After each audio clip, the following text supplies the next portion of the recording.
पूरा दरजाটা মার রে মামা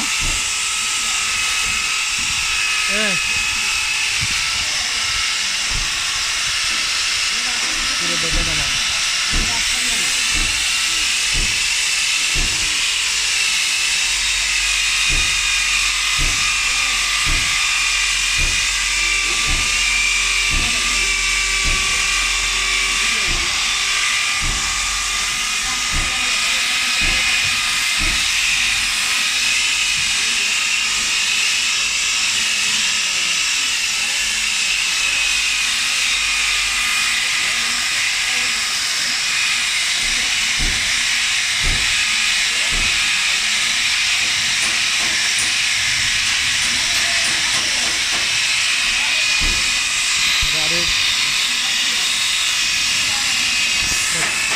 তফাৎ দরজার পলিশ করলে কেমন হয় আর রাস্তাটা থাকলে কেমন হয়